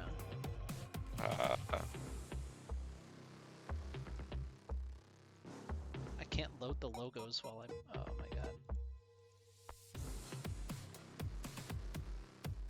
Well, I mean, we'll I never just, find out. if it is a university team, then it'd have to be Northeastern, right? Yeah. Oh, there we And go. it wouldn't have to be, but I would assume. They don't have a logo in, so I'm Who's gonna to know? yeah, I'm gonna guess it's Northeastern, but Perhaps if they end up winning and if we're going up against them next week, we'll be able to get some more clarification on that. yeah, they'll be able to let us know. But for now, let's focus in on game number 2 as we'll head on to the Rift. Return to the Middlesticks again on match point. And it's kind of an interesting composition. It's the Galio Camille Light with the Twisted Fate. He's even got the Magnificent Twisted Fate. That's a skin for sure. They're going with the double fake skins basically, with the definitely not Udyr and the Magnificent Twisted Fate. Yeah, do you think that's a fake skin? Yeah. So like, it was it their first legendary skin? It was very close to their first legendary skin, and there's just I thought nothing. that was I thought that was the Musketeer Twisted Fate. Is that not a legendary skin? No, that one's 520. This one is you pay 1820 for the Magnificent Twisted Fate, and I don't know what you get to justify it. I'm sure it's like a box roll, or he's had it for forever or something like that. But yeah, it was I think the first 1820 skin. It was either that or Red Baron Corki, and neither one of them make any sense as legendary skins. Yeah, that's interesting how far Riot has come on that. But so far getting into this game, both teams just sort of spreading out. And after the explosive end of last game, maybe a quieter early game would be welcome here. But yeah, really interesting to see. The 2v2 top lane feels like it's very even this time around, though. PP Rise that 10D's summoner spells with the classic, the Ignite. He loves to take it on the Camille, so perhaps a little bit stronger in the 2v2 up there as long as he doesn't get ganked early and doesn't get punished for not having a flash. Yeah, I've liked this little look from USC. Both games they've gone for kind of delayed 3-man invades just to get some vision and a little bit of, safety while they do it. As it is, they're going to get this vision on the red side. Wuju Shenchi actually hasn't overheated on that W, so I'm wondering if that's different this game for some reason. That doesn't. I assume that the only reason you would start W is to overheat, for the empowered autos, but I don't know. Yeah, well, But starting red again, and this time around is sticking around on the top side is going to be full clearing, away from his top laner again. Just doesn't seem to want to hang out around Demon in the early game. Um, yeah, it feels like this pathing is just the attempt to get him scuttle crabs. They're gonna guess that Udyr's on the bottom side, so if he full clears toward his own bottom side, he can get that bottom scuttle. As Tendies hits level 2, takes a big chunk out of Demon. Meanwhile, level 2 in the bottom lane for DTS and Panda, and that's a nice looking little trade to start them off. They had a little bit rougher early game down there in game number 1, and that feels quite a bit better for him. ooh. Just the edge of the auto attack range there. Tendi's already putting down a lot of pressure, and he has the ignite, so Demon has to be wary, has to be scared here. If he walks a little bit too far forward, Tendi's is definitely the type of person who will take full advantage of it. Ooh. Yep, tactical sweep gonna land, and so far just gonna shove that lane in. Both junglers continuing on their full clearing bonanza. Udyr about a full camp ahead right now, just in terms of clear speed, which is pretty remarkable. Udyr do be clearing the camps real fast. Though it looks like Rumble's doing Blue and Grump at the same time, but he's getting really low. He has Smite available, so he's not actually Yeah. gonna be in any trouble, but he is significantly slower than the Udyr. Udyr already onto the crab, gonna be able to pick that up pretty quickly. And then maybe double crab him, though. Spot lane doesn't have pressure, doesn't have priority, so it'd be a little bit scary, a little bit of a gamble if they do end up looking for it. Yeah, DTS and Panda walking forward at Inferno, but it looks like Lin is going to get there long before they actually push far enough that Panda's going to be separated from the team. The flash forward as the gold card lands onto Wuju Shenchi. The tether, though, onto Lin. Can they actually find any damage? Notes flying in onto Firelight, but nothing permanently gained for either side, as that bubble just betraying Meteor right there as it didn't go through the wall. And what I really like to see there is, despite being pushed in, Panda Chills and DTS were able to just push up, take advantage of Lin roaming early, and get the priority on the roam there, making sure that their jungler is able to pick up the crab. Really well played there by them. As this top lane, who's trading back, it's very even. Both of them are very low, but again, Tendies has the ignite, so it's gonna swing. You'd assume it'd go in the favor of the person who has an extra combat summoner. So Wuju Senshi is running straight up there. If Tendies engages and commits a little bit too soon, he might get baited in.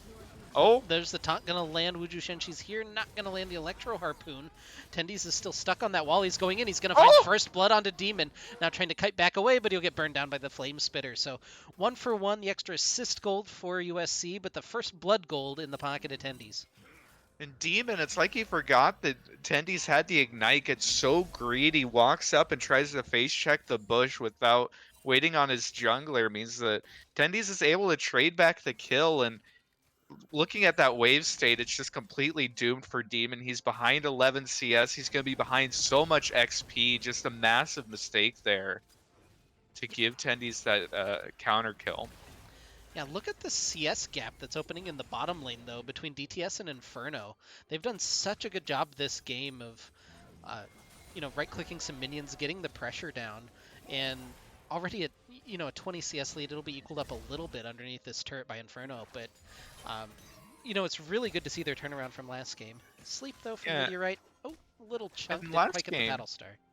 the big turning point in that bot lane was an early gank from Wuju Senshi, where he was able to get the slows down and burn the flash off, or just get a kill. Didn't actually burn the flash, but got a kill onto Panda. And that was sort of the big turning point where it went downhill for ROTM. And this time around, able to avoid that pitfall means that they are positioned much better this time around there in the bot lane.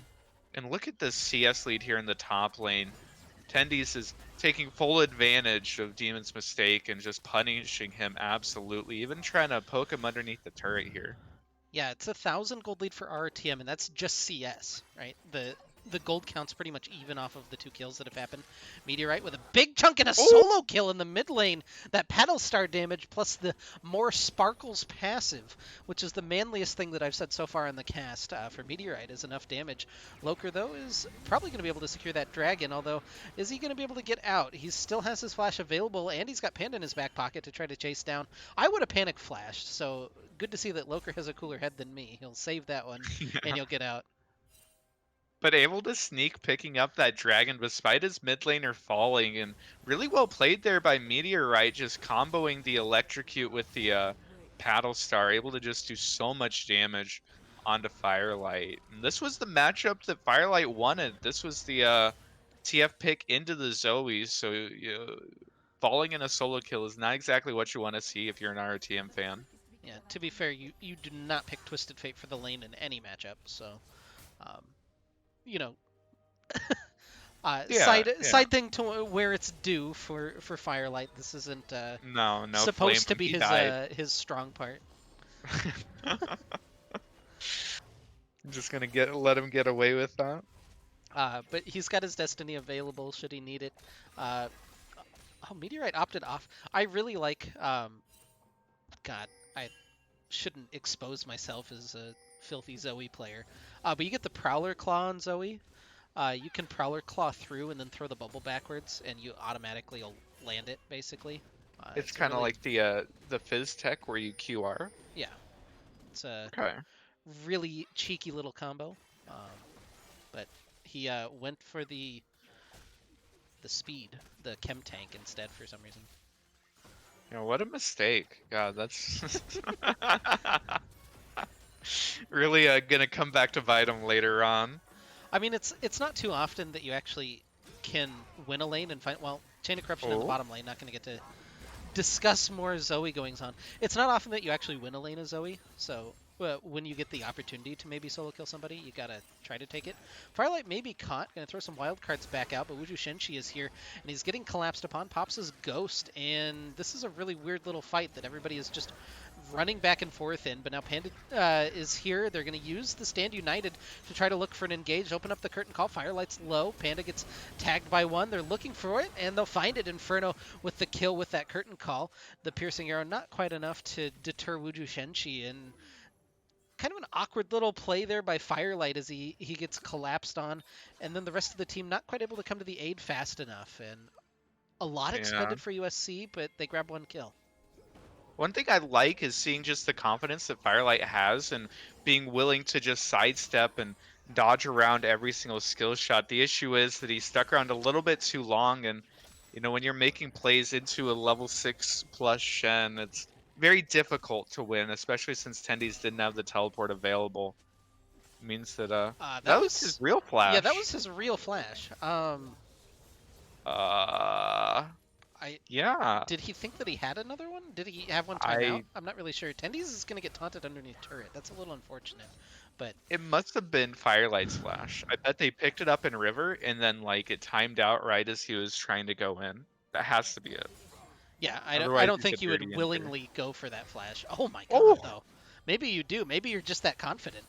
Um, but yeah, big taunt no, again from Demon trying to Rumble's tag here. Tendies under tower, and Wuju Shenchi's here. He doesn't have the ultimate. Tendies trying to kite him back around this embankment. Now has the ultimate up, and he'll lay the curtain down on Tendies for the kill. And Tendies was pushed up very far and getting punished a little bit for not having his flash available, though. At that point it's hard to say if it would have mattered or not. But Wuju Senshi is once again very strong at this point in the game. 2-0-1, has the completed Sork Pen boots as well as the Hextech Alternator. Is that what that's called now? Yeah. Yeah, it's an Uh, alternator. just to respond to the chat, if you have a flash on your W, even if you hit your real flash, it'll use your W flash by priority. Which is kind of a dangerous mechanic because you're still pressing your real flash, so if it times out, Yeah, you might be a little sad. maybe it is the confidence. Maybe we don't have that timing right, but yeah, if you hit F when you have a flash on your W, it just uses your W flash, which is True. nice, but not. Yeah. I 100% think would have it. it's 100% good. Yeah.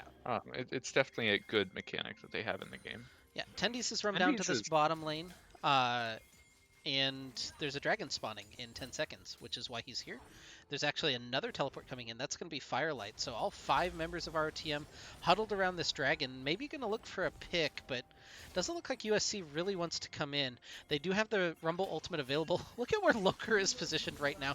They're jumping on top. They'll use the Hextech Ultimatum onto Meteorite. He's got nowhere to go. Flash, Bear, Slap, and the kill for Tendies. They get the Prio in mid lane, and now USC forced to try to scrap this one out. They're still very dangerous, though, with this Rumble ult. They have a lot of power with the Rumble and the Jin. Destiny. Destiny behind, just getting onto Wuju Shenchi. He's kiting back away. Actually doesn't take that Electro Harpoon, so this isn't going to cost them, and it forces USC off of the Dragon, importantly. So they'll be able to secure that one, their second of the game. Yeah, and our team, I love to see them showing up early to these objectives. Tendies had walked down so early just to make sure that they were there in time to get the pressure, get the priority, and get the pick. Really well played there by ROTM. You love to see the objective focus gameplay. And then there at the end, the gate in from Firelight was a little bit scary, a little bit precarious, but he just has so much confidence in his movement. I really like to see that because, even when facing down multiple members, he knows to play the range, knows to just not get CC'd and able to survive there. Really well played there by ROTM across the board. Yep, about a 2,000 gold lead for them early on. Tendi says his Trinity Force, so he's a very strong man. They're still trying to track him down in that top lane as Wuju Shenchi, I think, got spotted by Tendies as he hooked shots back out. Meteorite's on the roam toward bottom side, stopping by the dragon to get some of the wards, and now he'll get spotted by the scrying orb. We have a cloud map, which normally I wouldn't like to see, but with the reduced cooldown on some of these ultimates, plus the movement speed that you get on the Udyr, on the Twisted Fate, is pretty fun. So, not terrible. The Chain of Corruption going to come out onto Lyn. Encore just to try to counter that. Firelight walking in. The Stand United not going to be in time as Firelight gets that kill. Now walking forward, they're looking for Inferno. Do they actually have the damage? The slow from the Everfrost. He's going forward. The cleanse from Inferno. Firelight walks under turret. Needs one more auto, and he'll finish that one off. Meanwhile, Tendies and Demon up in the top lane. The Hextech Ultimatum coming through, and he'll find the solo kill. Now Loker running away from the equalizer, and there's no play possible for USC. ROTM finds some kills in the bottom lane. Across the map, just picking up the kills. A great roam down by Firelight. Is able to capitalize on DTS's ultimate, able to pick that up. They get the first turret. They get 2 kills down there. Then on the other side of the map, where you'd expect USC to be stronger, they had more members, but Tendies is still able to pick up that solo kill. Off the back of the early misplay from Demon, it's just been entirely downhill. As now he's looking at a massive, almost 40 CS lead here from the side of Tendies. Just our team having a much stronger early game this time around, despite only being up 1 kill, is up more than 4,000 gold and is firmly in the lead right now. Just a lot of proactive plays. Really like this look here. This Meteorite Firelight walking into melee range. He's got Lyn on the back side. Root not quite going to get there, and the flash away from Firelight. Tendies maybe in his back pocket, but the Everfrost, the counter Everfrost from Meteorite, going to slow him up. They'll open up the curtain call and finish him off. It's a shutdown for Meteorite on the Zoe. Yeah, it looked like just a little bit of miscommunication there from ROTM, because Tendies was there. We saw him walk through mid and show on the wave, but perhaps not quite as confident in the fight as Firelight was. Wasn't there to commit to the gold card. Means that Firelight's gonna end up dropping, and now there's a lot of people coming down for Tendies, and Tendies backs up. It's a Christmas miracle. Again, character development. That's the big thing that we've seen from Tendies recently.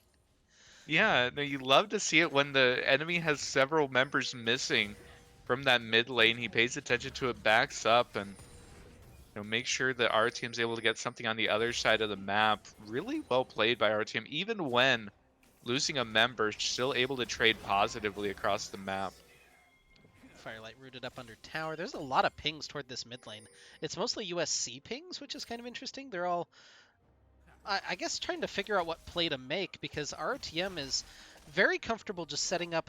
It's a flipped 1-3-1 sort of, but with TF in one lane, Camille in another lane, and your bottom lane separated in the other, it's going to be really hard to take any of these ROTM members individually. It's going to be hard to take them as a group, and this is how they're going to have to pull apart this game, I think.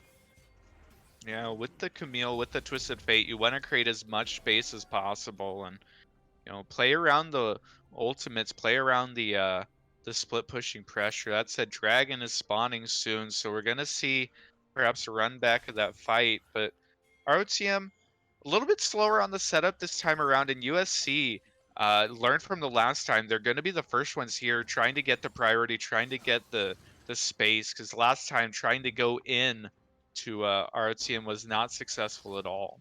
Yeah, kind of interestingly, DTS has opted for the Prowler's Claw this game rather than the Duskblade. I have no particular opinion on why. I know that they're both kind of used. Um, I don't know what makes a Duskblade game rather than a Prowler's Claw game. I don't want to set you up for bad analysis, so I'm not going to assume Maybe that it's you do either. they're a little bit squishier this time around, so maybe the extra pen is good. Ooh. Maybe. Ooh, that's a big Rumble ultimate, though, from Muju Shinchi on top of Panda. Get some flashes, get some cleanses. Firelight just tanking this up, but he finds the snipe onto Panda. The Encore comes through. It's a double kill for Inferno, but Loker and Tendies from the side trying to collapse. The Zanya's Hourglass, though, for Muju Shinchi doing the brunt of the work, but Loker still alive on the front side. They're not quite able to finish off Demon. DTS is still alive. He has the piercing arrows through. He's going to get slept, though, by Meteorite underneath the tower. The Paddle Star, the auto attacks are enough as Inferno shuts him down. It's 3 kills for Inferno on the Jhin. Loker hits the ward, and that almost was the last mistake that he made. The Chicken's not quite able to finish him off, but USC will grab their first dragon of the game off of the back of that one team fight. And RTM just wasn't quite in position. USC taking full advantage of them being split up and just hard engaging.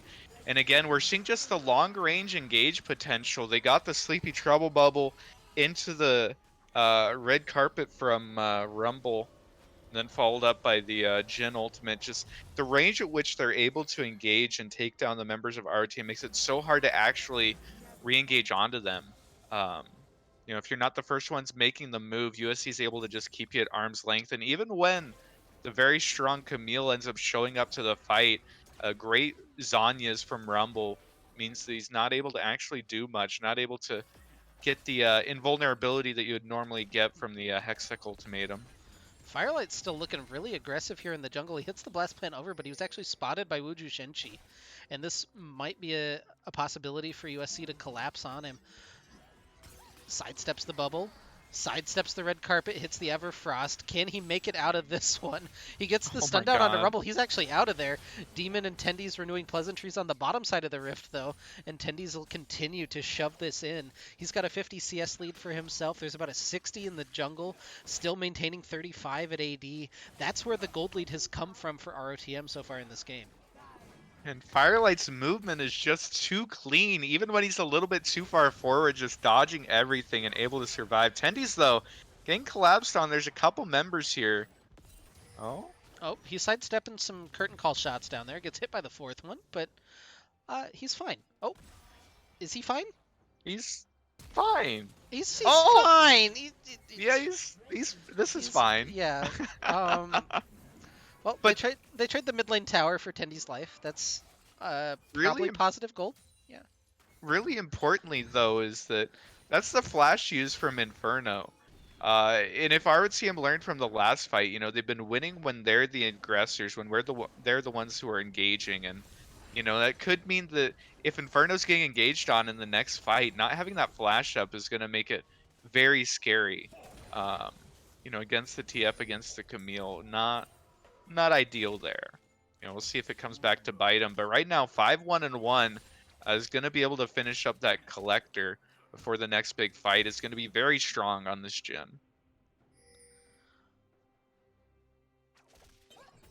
Yeah. 230 left on that next Cloud Dragon spawn, so still a while before we are required to see teams start to converge. And I mean, RTM kind of returning to this 1-3-1 state. Do you think that they should make a play during this state if they're able to pull people out of position, or is this just we're gonna farm out until this dragon spawns? They're gonna make a Oh. play. Meteorite getting collapsed on. The Everfrost through. Loker stunned him up, and he ran. He stunned. His job's done. He's out of there.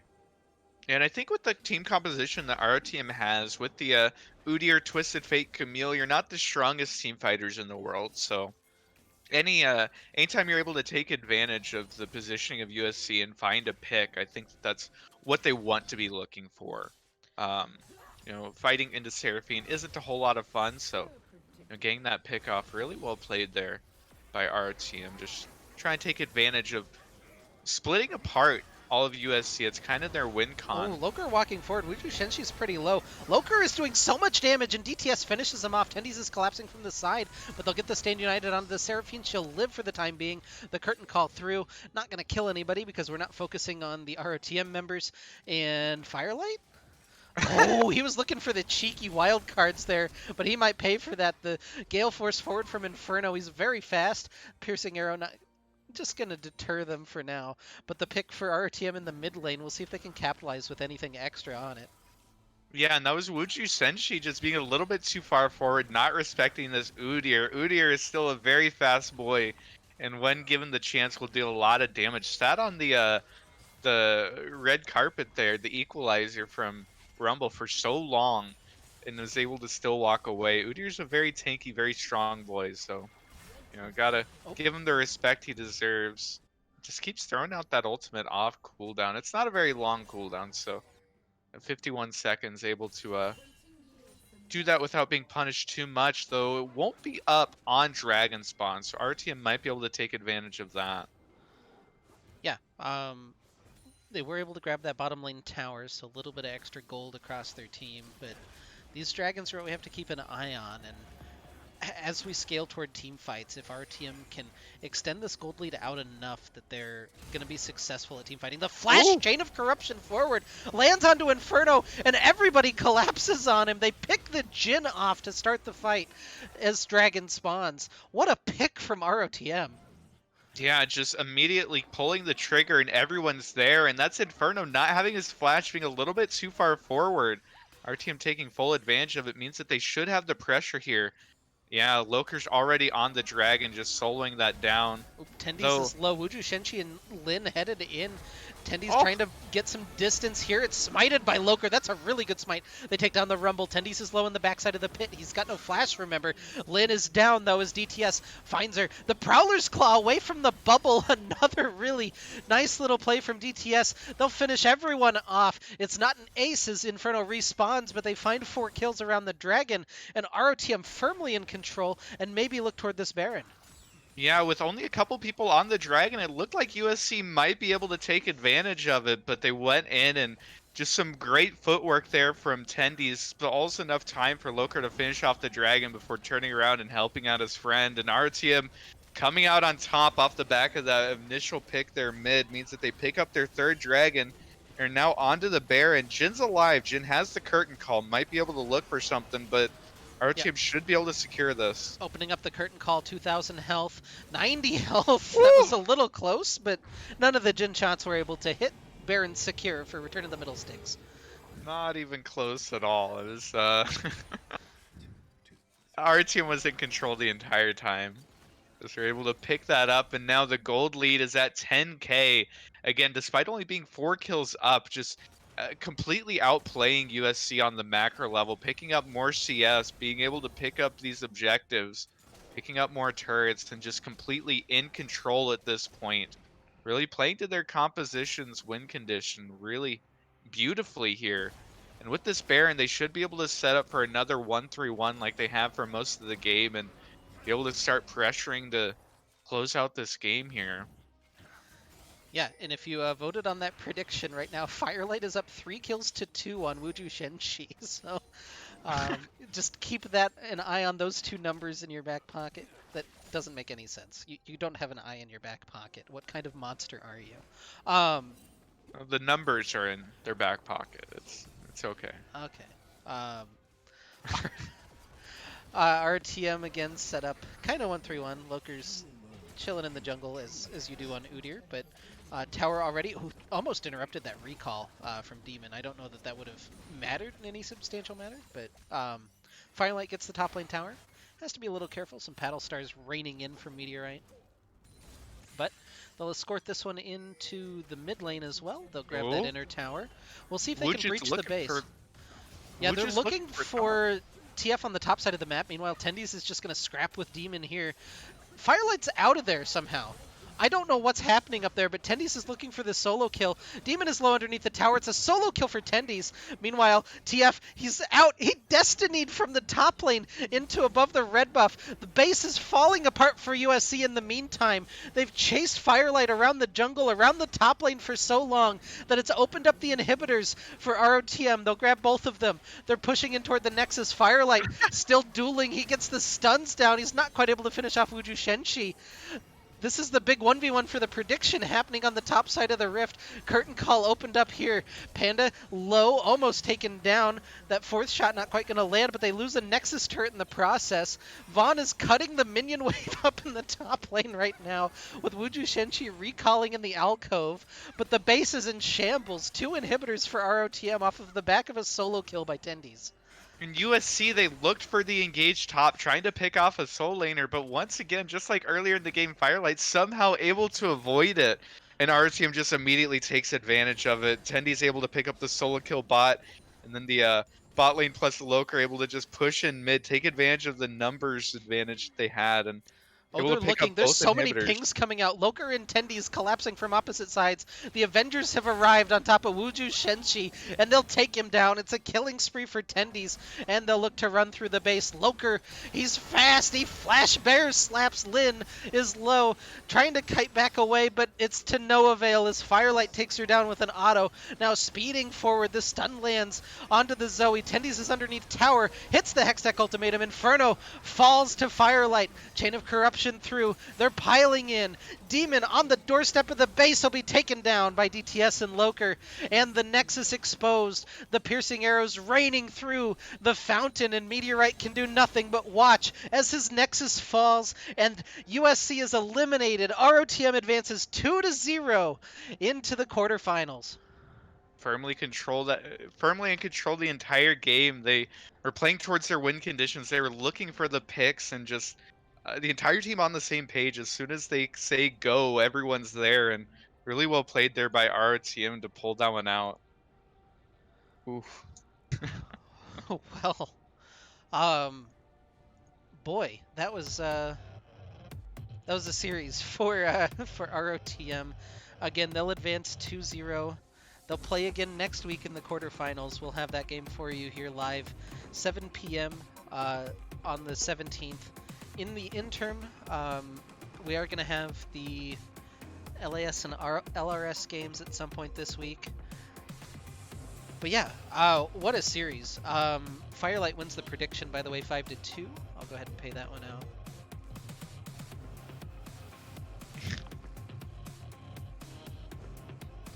Someone's going to be very happy in chat. That was actually a lot of stream points. It was X-Craze, the believer. Alright. Well, thank you guys for joining us. Again, if you don't follow the stream, please hit the follow button. We really appreciate the support from all of you throughout the season. We'll be back next week. Another game. Either Team Aquila or NEU Black. So, you won't want to miss that. Thanks, Akedo, for joining me again, as usual. Always appreciate it. Yeah, for sure. Let's see if there's someone we can raid. I think Upsurge is still going.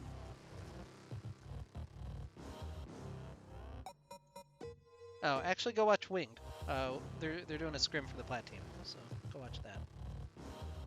We'll stay in-house tonight. Yeah, we raid Upsurge so much, and they never raid us back, so.